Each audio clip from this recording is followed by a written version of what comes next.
오늘 본문은 에베소서에 나오는 바울의 두 번째 기도입니다. 바울은 에베소서 3장 전반부에서 그리스도의 비밀을 깨닫는 자신이 그 비밀을 전하게 된 것에 대하여 감격스럽게 고백하였습니다. 바울은 이 그리스도의 비밀에 대해서 설명을 하고 난 뒤에 다시 기도를 드립니다. 우리가 상상할 수 있는 것은 에베소 3장 1절로 13절까지의 말씀을 기록하다가 그는 자신이 설명한 이 그리스도의 비밀에 압도되어 그는 무릎을 꿇을 수밖에 없었다는 것이죠. 이 그리스도의 비밀을 기록한 직후에 그는 하나님의 임재 앞에 나아가 다시 에베소 성도들을 위하여 무릎을 꿇고 실제로 기도하였다는 것이죠. 그리고 그 기도 가운데 그는 하나님의 더욱 분명한 뜻을 깨닫고 다시 에베소 성도들을 위하여 편지를 이어갔다고 저는 생각을 합니다. 그리스도의 비밀을 깨닫는 자는 기도할 수밖에 없습니다. 이 세상의 지식은 우리를 교만하게 합니다. 그래서 기도하지 않게 합니다. 그러나 그리스도를 아는 지식은 우리를 겸손하게 하고 우리로 하여금 하나님의 임재 앞에 기도로 나아가게 하는 것입니다. 우리가 그리스도를 아는 지식에서 더 잘하면 잘할수록 반드시 함께 자라야 하는 것은 기도입니다. 기도 가운데 더 그 비밀이 우리 가운데 분명하게 드러나고 그 비밀을 증거하는 자로 우리가 성장하게 되는 것이죠. 바울을 통해서 기록된 모든 교훈은 바로 이 중보기도 속에서 기록이 되었다는 거죠. 이 기도를 통해서 그는 자신이 깨달은 그리스도의 비밀을 다른 성도들도 함께 깨닫기를 원했고 그가 경험한 이 풍성한 영적인 세계를 다른 성도들도 함께 체험하기를 간절히 원하는 마음으로 이 중보기도를 드리고 있는 것입니다. 정말 이 기도가 얼마나 아름다운지 우리는 일평생 이 기도문을 통째로 암송해도 될 만큼 이 기도를 나의 기도로 삼고 이 기도 속에서 우리가 더욱더 크신 그리스도의 비밀을 깨달아 알 수 있게 되기를 바랍니다. 에베소 3장을 보면은 이 그리스도의 비밀에 관한 말씀과 설명을 주신 이후에 중보기도가 나오죠. 그래서 중보기도가 14절부터 19절까지가 중보기도의 내용입니다. 그리고 마지막 20절로 21절이 하나님을 찬양하는 송영, 덕솔로지, 송영, 하나님께 드리는 그러한 찬양으로 구성되어 있습니다. 그 스펄전 목사님은 이 3장을 보면서 이건 완전한 하나의 예배이다. 말씀이 있고 기도가 있고 그리고 송영이 있는 아멘으로 끝나는 하나의 완전한 예배를 사도 바울이 드리고 있다라고 말하고 있습니다. 우리는 지난주에 1절로 13절까지의 말씀, 그리스도의 비밀에 관한 말씀을 들었습니다. 오늘 중보기도와 송영에 관한 말씀을 함께 묵상하게 됩니다. 이제 14절 말씀은 하나님을 부르는 기도로 시작합니다. 14절 말씀을 함께 읽겠습니다. 시작. 이러므로 아버지 앞에 내가 무릎을 꿇고 빕니다. 아버지께서는 하늘과 땅에 있는 모든 족속에게 이름을 주신 분이십니다. 이 기도에도 보면 삼위일체 하나님의 연합된 사역이 등장합니다. 사도 바울에게 있어서 이 삼위일체는 어려운 교리적인 개념이 아닙니다. 신앙 고백으로 드려지는 너무나 자연스러운 그런 지금 이 아버지 하나님께 기도하고 있습니다. 또 이제 이후에 보면은 성령의 능력을 간구하고 있습니다. 또 그리스도의 사랑을 더 알아가기를 원하고 있습니다. 사도 바울의 기도 속에 이 삼일째 하나님이 함께 어떻게 연합하셨는가를 우리에게 잘 보여주며 그것이 기도를 통해서 자연스럽게 고백되고 있는 거죠. 예수님을 알면 삼일체 하나님을 알 수밖에 없습니다. 삼일체 하나님은 우리의 지식으로 이해하는 것이 아니라 예수 그리스도를 알면 그리스도의 비밀을 깨달으면 삼일체 하나님을 고백할 수밖에 없는 것이죠. 그런 아버지께 기도하고 있습니다. 그 아버지는 하늘과 하늘에 있는 모든 족속에게, 하늘과 땅에 있는 모든 족속에게 이름을 주신 분이다 라고 고백하고 있습니다. 성경에 나오는 기도들을 보면 하나님을 어떻게 호칭하느냐, 하나님을 어떻게 부르냐가 그 다음에 나오는 기도의 내용과 잘 들어맞습니다. 그것은 하나님을 어떤 분으로 알고 고백하고 부르느냐에 따라서 그 기도의 내용이 달라진다는 것이죠. 에베소서 1장에서는 사도 바울이 하나님을 어떻게 고백했습니까? 예수 그리스도의 아버지, 예수 그리스도를 통해서만 나아갈 수 있는 그 아버지, 예수 그리스도를 화목제물로 보내주신 그 아버지를 우리가 함께 나의 아버지라 고백한다는 것이죠. 그런데 이 3장에서는 보다 더 시각을 넓힙니다. 하늘과 땅에 있는 모든 족속에게 이름을 주신 아버지다. 우리가 섬기는 아버지는 교회 안에 갇힌 하나님이 아닙니다. 하늘과 땅에 있는 모든 족속들, 여기서 족속이라고 하는 단어는 가족이라는 뜻입니다. 가족. 헬라어로 이 아버지가 파테르라고 하는데 이 족속이라는 단어가 파트리아, 같은 단어입니다. 그러니까 한 아버지에서 나온 한 가족들, 온 인류를 그렇게 표현한 거죠. 온 인류는 아버지께서 모두 창조하신 사람들입니다. 하늘에 있는 천사도 땅에 있는 모든 사람들도 하나님 보실 때는 한 가족입니다. 왜? 한 아버지로부터 나왔기 때문에. 그래서 이것은 일종의 아더 핑크랄 목사님, 이것은 탄원이다. 하나님 앞에 지금 탄원하고 있는 거다. 왜 탄원하고 있는 겁니까? 우리 아버지 하나님은 모든 족속의 아버지 아니십니까? 그런데 우리들은 이렇게 하나님의 선택의 은혜를 누리고 그리스도를 알고 구원받고 하늘의 풍성함을 누리고 있는데 아직도 영적으로 광야에 있는 수많은 사람들이 있지 않습니까? 하나님은 우리의 아버지일 뿐만 아니라 저들의 아버지이기도 하지 않습니까? 하나님께 탄원을 하고 있다는 거예요. 이 짧은 아버지 하나님에 대한 호칭을 통해서 사도 바울은 그 영혼들에 대한 아버지의 마음을 불러일으키는 거죠. 하나님은 나의 아버지, 우리의 아버지, 먼저 깨달은 자들의 아버지만이 아니라 하늘과 땅에 있는 모든 족속들의 아버지이십니다. 저들을 기억하십시오. 저들의 아버지 아니십니까? 이렇게 아버지 하나님께 호소하는 그러한 기도다. 이렇게 너무나 정확하게 잘 설명을 해 주셨습니다. 이사야 40장 26절에 보면 이런 말씀이 있습니다. 눈을 높이 들어 위를 쳐다보라. 누가 이 모든 것을 창조했느냐? 그분은 별자리들을 하나하나 불러내어 그것들을 각각 이름대로 부르신다. 그분의 능력은 크시고 힘은 강하시니 하나도 빠뜨리지 않고 부르신다. 이름을 부르신다라는 것은 모든 족속들, 모든 사람들을 각기 고유의 개성대로, 특징대로 다르게 창조하시고 주관하신다라는 것이죠. 이 세상에 있는 모든 만물을 하나님께서 고유한 특징을 부여하시고 이름을 부여하시고 이름대로 부르시는 하나님, 내버려 두시는 하나님이 아니라 이 만유를 다스리고 통치하시는, 이제 이후에 에베소 4장 6절에 보면 만유 가운데 계시고 만유를 주관하시는 만유의 아버지시다. 그 아버지 하나님께 사도 바울은 무릎을 꿇고 기도하고 있습니다. 이 바울의 중보기도의 내용은 크게 세 가지로 구별을 낼 수 있습니다. 우리 한글 성경에 보면 기도 제목이 여러 가지인 것처럼 나눠집니다만 헬라 원문의 문법적인 구조를 통해 보면 세 가지 목적절로 구성이 됐어요. 뚜렷하게 세 가지 기도 제목으로 사도 바울이 분리시켜 놓은 것을 알 수가 있습니다. 첫 번째 기도의 제목은 3장 16절부터 17절 중반부까지입니다. 우리 한글 성경의 절 구별과는 약간의 차이가 있습니다만 3장 16절부터 17절 중반부까지 빕니다까지 우리가 함께 읽어볼까요? 시작. 하나님께서 여러분에게 그분의 영광의 풍성을 따라 성령으로 인해 여러분의 속사람을 능력으로 강건하게 하시고 믿음으로 인해 그리스도께서 여러분의 마음의 가운데 거하게 하시기를 빕니다. 여기까지가 첫 번째 중보 기도의 제목입니다. 제일 먼저 나오는 제목으로서 그 제목은 성령의 능력으로 속사람이 강건하게 되기를 기도하는 내용입니다. 이것이 이 중보기도 전체의 사실 핵심입니다. 왜냐하면 1장 13절에 보면 사도 바울이 이렇게 권면하죠. 그러므로 내가 당한 환난 때문에 너희가 낙심하지 않게 되기를 당부한다. 이 낙심이라는 단어와 이 강건이라는 단어가 정반대되는 말이죠. 현재 낙심되어 있는 에베소 성도들에게 그들의 속사람이 강건해지기를 사도 바울은 기도했던 것이죠. 제일 먼저 나왔던 기도의 제목이 가장 중요한 기도의 제목인 것입니다.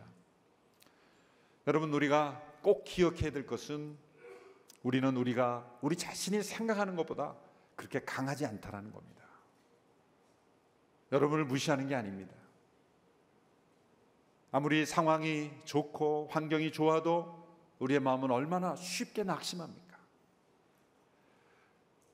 그러나 우리가 속사람이 강건해지면 어떠한 상황과 환경 속에서도 우리는 결코 낙심하지 않을 수 있습니다. 우리 삶을 돌아보면 얼마나 낙심할 이유가 얼마나 많습니까? 우리의 계획대로 되지 않고, 우리 자녀들이 뜻대로 되지 않고, 경제가 뜻대로 풀리지 않고, 우리는 모든 상황 속에서 낙심할 이유가 이 세상 속에 널려 있습니다. 이 세상 속에서 우리가 낙심할 이유를 찾는 자가 아니라 우리의 속사람이 강건해짐으로 어떠한 환경 속에서도 낙심하지 않는 자들이 되는 것, 우리의 속사람이 성령의 능력으로 강건해지는 삶, 이것이 바로 이 땅에서 천국을 누리는 삶이 될 줄로 믿습니다. 여기서 속사람이라 그랬는데요, 이것은 로마서에서 우리가 변화된 옛사람과 새사람과의 구분이 아니라 헬라식 표현이죠. 마음을 의미하는 것입니다. 이 속사람, 겉사람, 이것은 헬라의 이분법적인 그러한 표현을 일부 사용한 것이죠. 인간이 분리됐다는 것이 아니라 기능적으로 설명하기 위해서 표현한 거죠. 그래서 필로라는 철학자는 이 마음을 가리켜 사람 속의 사람이다. 그 당시에 헬라 시대를 살았던 사람들은 이 마음을 마음이라고 그러지 않고 속사람이다, 그렇게 표현을 헬라식으로, 에베소 성도들이 이방인들이었기 때문에 그런 방법으로 표현한 거죠. 구약에 보면은 그런 말씀이 있죠. 사람은 외모를 보거니와 나 여호와는 중심을 보느니라. 외모와 중심, 여기서 외모라는 것은 단지 얼굴 생김새, 옷차림만을 의미하는 것이 아니죠. 마음의 중심, 인격의 중심, 인간의 눈으로 볼 수 없는 우리 인생의 모든 중요한 결정이 내려지는 인격의 중심을 제외한 모든 것, 그게 다 외모입니다. 그게 다 겉사람입니다. 우리의 지식, 또 때로는 우리의 어떤 판단, 생각, 사실 이것도 모든 것이 다 겉사람이에요. 우리의 생각조차도 겉사람이에요. 우리의 진정한 이 속사람, 우리의 생각을 만들어내는 그 마음의 창고, 때로는 나 자신도 들어가 보지 못한 마음의 중심, 이 속사람이라는 거죠. 때로 우리는 나의 속사람이 어떻게 되는지도 모르고 그냥 살아갈 때가 많아요. 이 세상 속에 살아보면 이 세상은 전부 우리의 겉사람에 초점을 두기 때문에 이 겉사람을 치장하다, 겉사람에 속한 인생을 그냥 살다가 끝나는 거죠. 지식, 이 세상의 성취, 업적, 외모, 환경, 모든 것들이 다 겉사람에 속한 것들입니다. 그것만을 추구하다가 때로 우리는 인생의 고난을 부딪히게 되면 속사람이 강건해 있지 못하기 때문에 순간 낙심하고 무너지고 넘어지고 쓰러지고 마는 것이죠. 먼저 하나님의 나라와 의를 구하는 삶이 무엇입니까? 겉사람을 치장하고 겉사람을 아름답게 하는 인생이 아니라 우리의 속사람을 강건하게, 우리의 속사람을 능력 있게 만드는 삶이 바로 진정한 하나님의 나라를 먼저 구하는 삶인 줄로 믿습니다. 아침에 출근하고 또 밖에 나갈 때 외모를 치장하는 시간보다 만일 속사람을 단장하는 시간이 더 적다면 그는 먼저 하나님의 나라를 구하는 삶이 아닙니다. 거울을 보는 시간보다는 많아야 될 건 아니겠습니까? 우리의 외모를 단장하는 시간, 우리의 겉사람에 치중하는 시간보다 우리의 속사람을 하나님의 말씀과 성령 안에서 들여다보고 속사람을 강건케 하는 일이 가장 더 중요한 그런 시간. 구약의 욥기는 이런 표현을 했죠. 일정한 음식보다도 하나님의 말씀을 더 귀히 여겼도다. 우리의 몸을 강건하게 하는 음식보다 영혼을 강건하게 하는 말씀을 더 소중하게 여겼던 그러한 이 욥의 열심. 또 대학 때 저는 그 말씀을 읽고 어떻게 적용을 했냐면, 식사기도 할 때 아침에 묵상했던 큐티 말씀을 다시 묵상하자, 다시 꺼내서 묵상하자. 사실 요즘 보니까 그렇게 못하고 있는 것 같아요. 그런데 그렇게 하다 보니까 이 식사식 기도가 길어져요. 그냥 기억이 잘 안 나니까 무슨 말씀이었더라, 무슨 말씀이었더라. 어떤 친구가 굉장히 은혜 받았대요. 식사 기도를 너무 오래 하는 걸 보고. 오해였죠. 그래서 말씀이 생각이 안 나가지고. 우리가 일정한 음식보다 하나님의 말씀을 더 귀히 여기는 이 욥의 아름다운 신앙을 우리가 함께 이 시간 기억할 수, 본받을 수 있게 되기를 바랍니다. 외면을 치장하고 단장하는 그러한 우리의 노력보다 우리의 속사람을 더 강건하게 하는데 우리의 시간을 더 먼저 드리는 우리가 되기를 원합니다. 베드로전서 3장 3절 4절에 보면 이런 말씀이 있습니다. 우리 개역 개정 번역으로 우리 같이 한번 한 목소리 읽어볼까요? 시작. 너희의 단장은 머리를 꾸미고 금을 차고 아름다운 옷을 입는 외모로 하지 말고 오직 마음에 숨은 사람을 온유하고 안정한 심령에 썩지 아니할 것으로 하라. 이는 하나님 앞에 값진 것이니라. 너희의 단장은 외모로 하지 말고 마음에 숨은 사람을 하나님 앞에 값진 것으로 하라.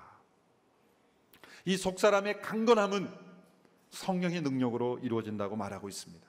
우리가 거듭나는 성령의 역사는 출발점에 불과합니다. 매일매일 성령의 능력으로 우리는 사실은 병도 고쳐야 하고 또 어떤 신비한 체험도 해야 되지만 가장 중요한 성령의 역사, 우리의 속사람을 강건하게 해주는 이 속사람을 강건케 하시는 능력을 체험하지 못하면 성령의 진정한 사역을 경험하지 못하는 거예요. 외면적인 어떤 성령의 사역은 경험하면서도 속사람을 강건하게 하시는 성령의 능력을 체험하지 못하면 말이 안 되는 거죠. 우리의 속사람이 강건하게 하시는 성령의 능력을 더욱 사모할 수 있게 되기를 바랍니다. 그런데 이 첫 번째 기도 제목을 속사람이 성령으로 강건하게 되기를 기도하면서 함께 붙인 제목이 있습니다. 그것이 바로 그 뒤에 나오죠. 믿음으로 인해 그리스도께서 여러분의 마음 가운데 거하게 되시기를 빕니다. 문법적으로 보면은 이 두 가지 기도 제목을 함께 한 가지 기도 제목으로 포함시킨 거예요. 저는 여기에 놀라운 비밀이 있다고 믿습니다. 이것은 같은 내용을 반복해서 설명한 것뿐입니다. 우리가 생각할 때는 성령께서 속사람을 강건하게 하시는 일과 그리스도께서 믿음으로 우리의 마음에 거하시는 것이 별개의 체험, 별개의 일이라고 생각할지 모르지만 사도 바울은 이것은 같은 것이다. 성령께서 우리의 속사람을 강건하게 하실 때 바로 우리의 마음속에는 어떤 일이 일어나는가? 바로 그리스도께서 우리 마음에 온전히 견고하게 주님으로 계셔야 하는 것이다. 만일 우리가 예수 그리스도를 주님으로 온전히 모시면 그것이 곧 성령으로 말미암아 우리의 속사람이 강건하게 되는 일이고, 성령께서 역사하시고 우리의 속사람이 강건하게 된다면 그 결과는 반드시 그리스도께서 우리의 마음에 온전히 주님으로 계셔야 된다는 거예요. 이 두 가지는 같이 일어나는 일이고 별개의 체험이 아니라는 것을 우리에게 한 기도 제목 속에 포함시킴으로써 우리에게 가르쳐주고 계신 것입니다. 이미 에베소 사람들은 예수님을 주님으로 모신 분 아니겠습니까? 그런데 왜 그리스도를 믿음으로 마음에 계시게 거하게 하옵시고라고 했습니까? 개역 성경에는 사실 계시고라고 했으므로 이 잘못 번역한 거예요. 우리말 번역은 훨씬 더 정확하게 되어 있습니다. 거하게 하심으로. 그냥 계신다는 것은 잠시 방문객, 또 지나가는 그러한 손님으로서 계신다라고 밖에 설명할 수 없는 거죠. 그러나 거한다라는 건 함께 산다는 거예요. 함께 산다는 거예요. 여러분, 우리의 지금 예수 그리스도를 모신 이 정도의 문제가 있습니다. 에베소 성도들도 분명히 예수님을 주님으로 모신 사람들입니다. 그러나 정도의 차이가 있어요.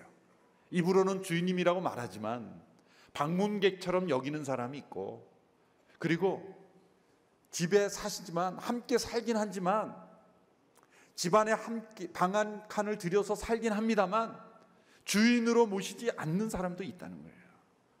여러분은 이 단계 중에 어떤 단계에 있습니까? 예수님이 여러분의 잠시 모시는 방문객, 아니면 여러분이 예수님 모시기 잠깐 방문하는 그런 인생입니까? 아니면 예수님과 함께 살지만 주님으로는 모시지 않는 인생입니까? 아니면 예수님을 여러분의 인생의 주님으로 모시고 함께 거하는 인생입니까?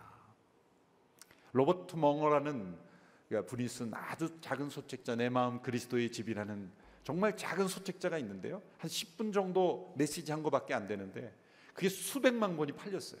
지금도 너무나 많은 책이 팔리고 있죠. 그 이유가 뭐냐면 그 비유가 너무나 우리에게 적절하기 때문이죠. 그분은 집을, 예수님을 모신 우리의 마음이라고 비유했던 거예요. 거기에는 거실도 있고 또 부엌도 있고 여러 방들이 있는데 예수님을 모셔서 함께 산다는 거죠. 그런데 그 집 안에 안방의 벽장에 자기만이 아는, 예수님이 보시면 안 되는 그러한 뭔가가 있는데 예수님이 그 벽장을 열어보시려고 할 때 과연 예수님께 그 벽장을 열어볼 수 있냐는 거죠. 저와 여러분의 집에도 예수님이 지금 함께 사십니다. 같이 식사하고 같이 모든 것을 공유합니다. 어느 날 갑자기 예수님께서 여러분의 벽장을 열어보려고 그랬을 때 여러분 어떻게 반응하시겠습니까? 예수님, 이것은 프라이버시 침해입니다. 저도 제 인생이 있습니다. 자꾸 이러시면 같이 못 삽니다. 예수님 방 계신데 왜 자꾸 우리 방에 들어오십니까? 혹시 그러지는 않을까요? 예수님이 레지던트로는 사시지만 프레지던트는 아닌 거예요. 예수님이 집문서 좀 가져오라 그러면 가져오실 수 있겠습니까? 그건 예수님 너무하십니다. 이런 그 개념, 우리의 마음에 예수님을 모신 단계가 어느 정도의 단계인지,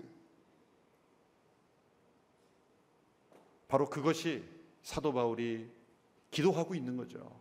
성령으로 말미암아 우리의 속사람이 정말 강건하게 된 상태는 어떤 상태인가? 예수님이 우리 인생에, 그리고 특별히 속사람, 마음에 겉사람이 아니라, 겉으로 다니는 교회 출석이 아니라 우리의 마음의 중심에 주님으로 거하시는 것. 그럴 때 우리는 이 세상의 어떤 상황 속에서 낙심하지 않고 승리하는 인생을 살 수 있다는 거죠. 바로 이 두 가지 체험이 우리의 삶 속에 분명하게 나타나게 되기를 축원합니다. 너무나 중요한 기도의 제목, 우리 일평생에 우리의 신앙의 목표가 되는 그러한 중요한 기도의 제목인 것입니다. 사실 성령님의 인치시는 체험은 반복해서 일어날 수가 있어요. 그런데 그리스도께서 우리의 마음에 거하시는 체험은 더 영구적인 거예요. 사실 이것이 드러나지 않기 때문에 이런 각도로는 생각을 안 하고 있죠. 이 두 가지가 함께 우리의 심령에 일어나야 된다는 것입니다. 두 번째, 이러한 일이 일어날 때 17절 후반부의 말씀에 보면 그리스도께서 우리의 마음에 깊이 주님으로 계실 때는 사랑 안에서 뿌리가 내려지고 터가 굳어진다라고 말하고 있습니다. 사실 직역하면 뿌리가 박혔고 터가 굳어지게 되었다, 그런 뜻입니다.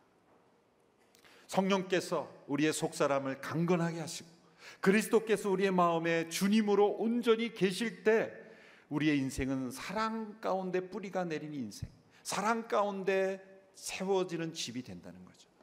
되게 우리의 인생의 많은 문제는 우리의 인생이라는 뿌리가 토양이 잘못 뿌리 내렸을 때 생기는 문제가 많습니다.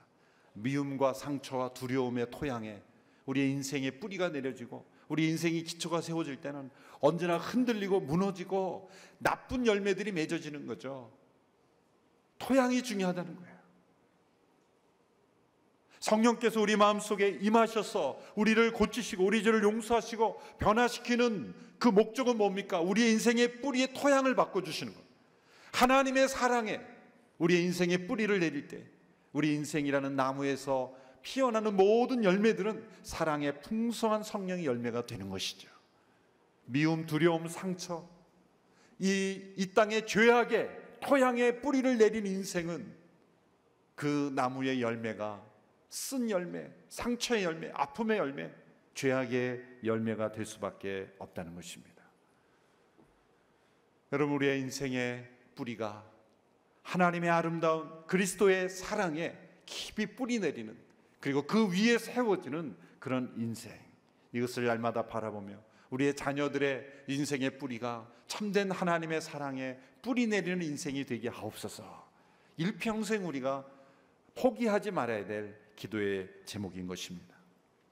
두 번째 기도의 제목은 18절부터 19절 전반부까지의 내용입니다. 그리스도의 사랑을 알아, 거기까지 우리 함께 한 목소리로 읽겠습니다. 시작. 모든 성도들과 함께 능히 그리스도의 사랑의 너비와 길이와 높이와 깊이가 어떤지를 깨닫고 지식을 뛰어넘는 그리스도의 사랑을 알아. 여기까지가 두 번째 기도의 제목입니다. 그리스도의 사랑을 깨닫는 것. 첫 번째는 성령으로 말미암아 속사람이 강건하게 되는 것. 그것은 그리스도께서 마음의 주님으로 계신다는 거예요. 이제는 거기서 더 나아간다면 두 번째 기도 제목은 그리스도의 사랑의 너비와 깊이와 그리고 높이와 길이를 깨달아 알 수 있게 되는 것. 깨닫는 게 단지 머리로 깨닫는 게 아니라 확실하게 붙잡고 그 사랑 속에 거하게 되는 것. 이것이 두 번째 기도의 제목입니다. 그리스도의 사랑의 너비는 어떻습니까? 모든 민족과 열방과 모든 인류를 다 품을 수 있는 그러한 그리스도의 사랑입니다. 이 그리스도의 사랑의 너비를 알지 못했기 때문에 유대인들은 이방인들을 배척했죠.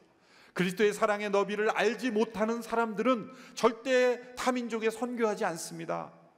그리스도의 사랑의 넓이를 알지 못하는 사람은 다른 이웃들에게 복음을 전하지 않습니다. 그리스도의 사랑의 너비가 깨달으면 깨달을수록 우리는 나와 다른 이웃, 내가 모르는 민족, 한 번도 가보지 못한 열방에까지 우리는 복음을 전할 수밖에 없는 거예요. 그리스도의 사랑의 너비를 아는 사람은 나와 다른 사람들을 차별하지 않습니다.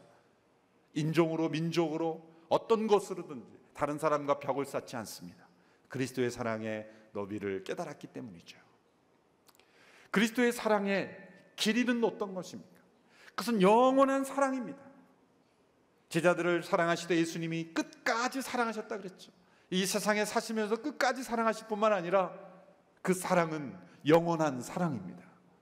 베드로는 이 사랑의 길이를 알지 못했기 때문에 부활하신 예수님을 만나기 직후에 그는 제자로 돌아가려고 했죠. 과거로 되돌아가려고 했죠. 그리스도의 사랑의 길이를 알지 못하는 사람은 예수님을 따르다가도 포기하고 싶어집니다. 자신의 실수와 실패, 거기에 머물러서 그리스도의 사랑을 받아들이지 못하고 중간에 포기하고 싶어하는 것이죠.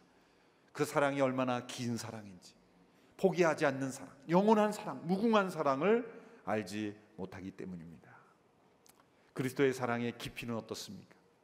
이 땅에 어떠한 죄를 지는 가장 흉악한 인생이라 할지라도 그 죄의 구덩이에서 건져내실 수 있는 그 사랑의 깊이입니다. 하늘의 영광을 버리시고 죽기까지 낮아지신 그 하나님의 사랑의 깊이, 하나님의 낮아지심의 깊이는 사랑의 깊이입니다.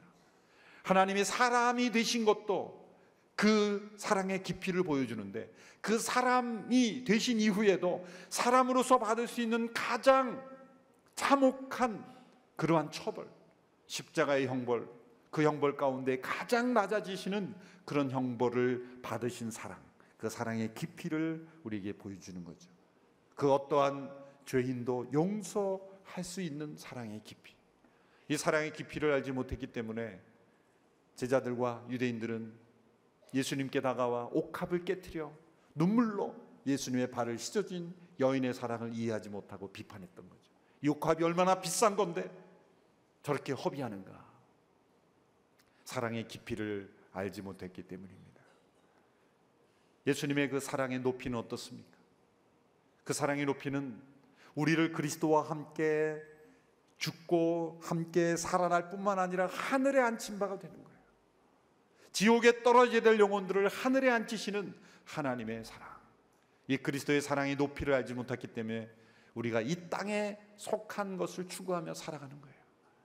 만일 이 사랑의 높이를 안다면 우리는 땅에 속한 인생이 아니라 하늘에 속한 인생으로 하늘의 것을 추구하며 살아갈 수밖에 없는 것입니다. 여러분, 우리의 일평생의 기도 제목이 이 그리스도의 사랑의 너비와 길이와 그리고 깊이와 높이를 깨달아 알게 하소서. 이것이 우리의 간절한 기도의 제목이 될 줄 믿습니다. 이것은 지식에 넘치는 그리스도의 사랑입니다. 우리가 아는 것, 정말 우리가 그리스도의 사랑을 안다고 하지만 그것은 지극히 일부분에 불과하는 거예요. 우리가 이 땅에서 정말 그리스도의 사랑을 알았다고 하는 지식에 언제나 넘칩니다. 사랑의 원자탄이라고 하는 손양원 목사님이 깨달은 그리스도의 사랑도 그리스도의 실제 그리스도의 사랑에는 못 미치는 거예요. 그러므로 우리는 지금 그리스도의 사랑을 알지 못하고 살아가고 있다는 거예요. 지식에 넘치는 그리스도의 사랑을 알기를 원한다. 이 땅에서 경험할 수 있는 최고의 지식도 넘치는 그리스도의 사랑. 찬송가의 어느 가사처럼 하늘을 두루마리 삼고 바다를 먹물 삼아도 다 기록할 수 없다. 우리는 이 세상에서 그리스도의 사랑의 너비와 길이와 깊이와 높이를 다 알 수 없습니다. 알아갈 뿐입니다. 깨달아 알 뿐입니다. 그러나 알면 알수록 우리는 이 땅에서 승리하며 살아갈 수가 있다는 것이죠. 이 두 번째 기도의 제목이 우리의 간절한 기도의 제목이 될 수 있게 되기를 축원합니다. 세 번째 기도의 제목은 자연스럽게 첫 번째 기도의 제목과 두 번째 기도의 제목을 결론입니다. 그것은 하나님의 모든 충만하심에까지 충만해지는 것이라고 했습니다. 세 번째 기도 제목은 19절 후반부입니다. 19절 후반부, 하나님의 모든 충만하심, 거기서부터 함께 읽습니다. 시작. 하나님의 모든 충만하심의 정도에까지 충만하게 되기를 기도합니다. 어떤 분은 이 기도의 제목을 모든 기도의 제목의 최고봉이다, 클라이막스다, 그런 표현을 했습니다. 우리가 이 땅에 살면서 기도하는 기도의 제목 중에 최고의 기도 제목, 하나님의 모든 충만하심의 정도에까지 충만하게 되기를 기도하는 거죠. 어떻게 보면 무모한 기도처럼 보이죠. 유한한 인간이 이 무한하신 하나님처럼 되려고 한다는 것일까? 그것은 아니죠. 우리는 결코 하나님처럼 전지전능해질 수 없습니다. 무소부재해질 수 없습니다. 하나님처럼 모든 것을 행할 수 없습니다. 그러나 하나님을 닮을 수 있는 부분이 있습니다.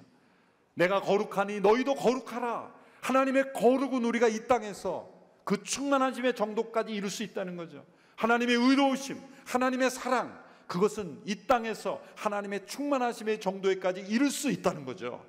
만일 성령으로 우리의 속사람이 정말 강건해진다면, 그리스도께서 주님으로 우리의 마음속에 온전히 머무신다면, 그리고 그리스도의 사랑의 너비와 깊이와 길이와 높이를 우리가 진정 깨달은다면 우리는 하나님의 충만하심의 정도에까지 점점점 충만해진다는 거예요. 하나님으로 인해서 충만해지는 인생, 충만이라는 건 지배한다는 것을 의미하는 거예요. 여러분, 부모가 자녀로부터 받을 수 있는 최고의 영광은 뭘까요? 자녀가 부모님에게 아빠, 엄마 감사해요, 그래도 참 얼마나 마음이 좋습니까? 작은 감사, 사실 부모님이 자녀에게 베푼 것에 비하면 아무것도 아닌데도 그 작은 것 하나도 자녀가 부모에게 와서 감사의 표시라면 그 어버이날 꽃 하나 받고도 그렇게 기뻐하시잖아요. 부모님이 베푼 거에 비하면 그 값으로 따지면 아무것도 아닌데도 자녀가 그 감사도 얼마나 기쁩니까? 또 자녀가 부모에게 사랑해요, 사랑해요, 그렇게 사랑을 고백하면 얼마나 모든 필요가 풀립니까? 그렇죠? 그런데 부모가 자녀로부터 받을 수 있는 최고의 영광은 뭔지 아십니까? 어떠한 사랑의 고백, 어떠한 감사의 고백도 저는 이 한마디라고 생각합니다. 저는 아빠 엄마를 닮고 싶어요. 아빠 엄마처럼 살 거예요. 아빠 엄마의 충만하심의 정도에까지 충만하게 되기를 원합니다. 이런 말을 자녀로부터 들을 때 그 부모는 최고의 영광을 얻은 겁니다. 예수님께서 산상수훈에서 그 말씀을 하셨습니다. 너희가 원수를 사랑하고 축복하면 바로 아버지의 아들들이 된다. 너희 아버지의 온전하심과 같이 너희도 온전하라. 그 말이 무슨 말일까요? 우리가 원수를 사랑해야만 하나님의 자녀가 된다는 뜻이 아니죠. 우리는 예수 그리스도를 믿음으로 하나님의 자녀가 됩니다. 하나님의 아들들이 된다는 게 뭘까요? 과거에 지난번에 에베소서 표현에 진노의 자녀들이 이 명사를 통해서 사용하는 표현이라고 제가 설명을 드렸는데, 진노받기에 합당한 자녀들이라 그런 뜻이 되죠. 아버지의 아들들이 된다는 것은 아버지를 가장 닮은 자녀가 된다는 거예요. 아버지의 충만하심의 정도까지 이른 자녀가 된다는 거예요. 산상수훈의 말씀 한번 읽어보실까요? 마태복음 5장 43절부터 45절 전반부까지 한번 읽어보겠습니다. 시작. 내 이웃을 사랑하고 내 원수를 미워하라는 말도 너희가 들었다. 그러나 난 너희에게 말한다. 너희 원수를 사랑하고 너희를 핍박하는 사람을 위해 기도하라. 그러면 너희가 하늘에 계신 너희 아버지의 아들들이 될 것이다. 아들들이 자녀가 비로소 된다는 게 아니라 아버지를 가장 닮은 아버지의 온전하심과 같이 온전함이 된다는 거예요. 손용한 목사님은 아버지의 온전하심 같이 온전한 삶을 사신 거예요. 산상수훈의 말씀을 실천하신 것이죠. 원수된 이를 자녀 삼아주신 그 아버지의 사랑의 정도에까지 우리가 이른다면 우리는 아버지의 충만하심에까지 이른 충만한 삶을 살게 되는 거예요. 사랑으로 지배받는 인생, 성령으로 충만함에 강건하게 되는 인생, 그리스도께서 온전히 주님으로 좌정하시는 인생, 그리스도의 사랑의 그 규모를 깨달은 인생, 그것은 결국 하나님의 충만하심에까지 이른 인생이 된다는 거예요. 이 세 번째 기도의 제목이 날마다 우리의 기도의 제목이 될 수 있게 되기를 축원합니다. 이제 이 기도를 마무리하면서 사도 바울은 찬양을 올려드리고 있어요. 그것이 20절로 21절의 말씀입니다. 우리 한 목소리로 함께 읽겠습니다. 시작. 우리 안에서 역사하시는 능력을 따라 우리가 구하고 생각하는 모든 것보다 훨씬 더 넘치도록 하실 수 있는 분에게 교회 안에서와 그리스도 예수 안에서 영광이 되도록 영원 무궁하기를 빕니다. 이 성령에 나타난 위대한 신앙 고백을 우리의 신앙 고백으로 함께 아멘할 수 있게 되기를 바랍니다. 앞에 나온 기도의 제목들을 보면 불가능해 보일지도 모르죠. 어떻게 우리가 하나님의 모든 충만하심으로 충만해질까? 어떻게 손양호 목사님처럼 그렇게 살 수 있을까? 그거는 불가능한 거야. 나는 절대 못할 거야 라고 말할 수 있는 사람이 있을까 봐 이 마지막 이런 고백을 한 거예요.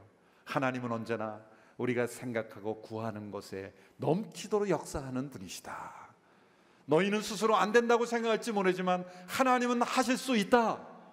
우리가 구하지 않는 것, 생각하지도 못한 것보다 더 놀라운 것을 하실 수 있는 분이시다.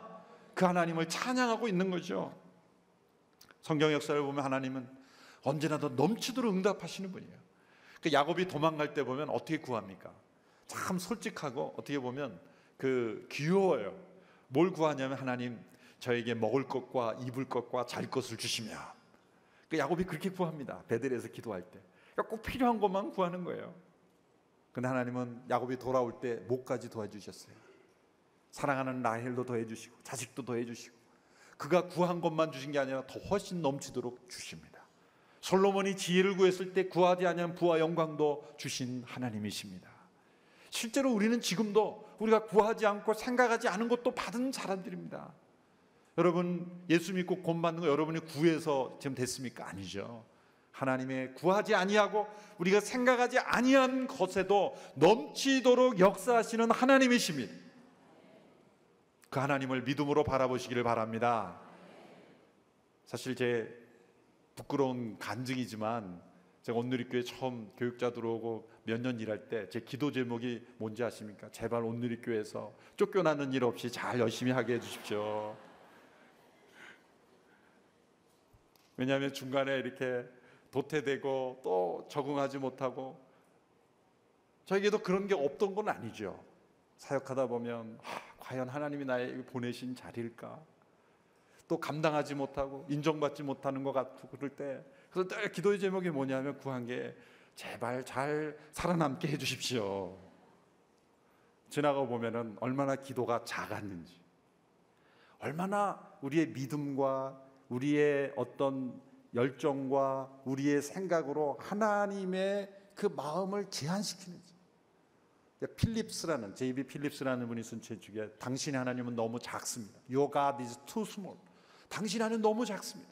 우리 믿음으로 하나님을 제한하고 우리의 열정으로 하나님을 제한하고 우리가 깨달은 것으로 하나님을 여러분이 우리가 정말 하나님의 모든 약속 중에 단 한 구절의 약속이라도 제대로 깨달은지 아십니까? 천만에요. 우리가 하나님의 모든 약속을 단 한 가지 약속이란만 제대로 깨달으면 우리는 인생은 뒤집어집니다. 우리가 깨달은 것보다 훨씬 더 풍성한 말씀을 이미 주셨어요. 그 말씀도 제대로 깨닫지 못하고 그 말씀도 제대로 믿지 못하고 이렇게 마지막 바울의 기도 속에 우리가 생각하고 구하는 것에 훨씬 더 넘치도록 역사하시는 그 하나님을 우리가 믿음으로 바라볼 수 있게 되기를 바랍니다. 내 입을 크게 열라 내가 채우리라. 그런데 놀라운 것은 아무리 크게 열어봐야 우리의 그릇은 제한이 있다는 거예요. 크게 열면 열수록 더 넘치도록 채우시는 그 하나님, 그 하나님을 날마다 고백할 수 있게 되기를 축원합니다. 존 스토트 목사님은 이 고백을 7단계로 구분해서 이렇게 설명을 했어요. 이게 얼마나 강력한지를 이렇게 단계별로 설명한 거예요. 여러분, 하나님은 하실 수 있는 분이시죠? 하나님은 하실 수 있다. 첫 번째 단계. 두 번째 계단은 하나님 우리가 구하는 것을 하실 수 있다. 세 번째, 하나님 우리가 구하거나 생각하는 것을 하실 수 있다. 구하지 않고 생각만 했는데 하나님이 응답하시는 거예요. 네 번째, 하나님 우리가 구하거나 생각하는 모든 것을 하실 수 있다. 다섯 번째, 하나님 우리가 구하거나 생각하는 모든 것에 더하실 수 있다. 더하실 수 있다. 여섯 번째, 하나님 우리가 구하거나 생각하는 모든 것에 훨씬 더 넘치도록 하실 수 있다. 마지막 일곱 번째, 하나님 우리가 구하거나 생각하는 모든 것에 훨씬 더 넘치도록 능히 하실 수 있다. 사도 바울이 최상급을 3개를 쓴 거예요. 최상급이에요. 그냥 최상급이 아니라 훨씬 더 넘치도록 능히 하신다. 이 사도 바울이 얼마나 가슴이 벅차면 이 최상급을 3번씩이나 썼겠어요. 문법적으로는 이건 틀린 문장이에요. 문법 선생님이 보면 최상급이 3번 들어갔으니 2번은 빼 그랬을 거예요. 사도 바울이 문법을 몰라서 그런 게 아니에요. 우리 하나님이 얼마나 위대하고 놀라우신 분인지를 설명하고 싶었던 거예요. 사도 바울은 지금 어디 있습니까? 감옥에 있습니다. 넓은 바다를 바라보며 하나님을 묵상하는 게 아니라 갇힌 작은 장소에서 그는 모든 것을 하시고 자기는 갇혔지만 나의 형편과 상관없이 역사하실 수 있는 하나님을 바라보고 있고, 우리가 낙심하지 않고 속사람이 강건하게 됨으로 하나님의 응답을 받을 수 있는 그 영적인 무한한 세계를 바라보며 그는 믿음의 찬양을 드리고 있는 것입니다. 이 아름다운 노래가 우리의 신앙 고백이 되기를 주님의 이름으로 축원합니다. 그리고 이 바울의 기도가 나의 기도가 될 수 있게 되기를 주님의 이름으로 축원합니다. 기도하겠습니다.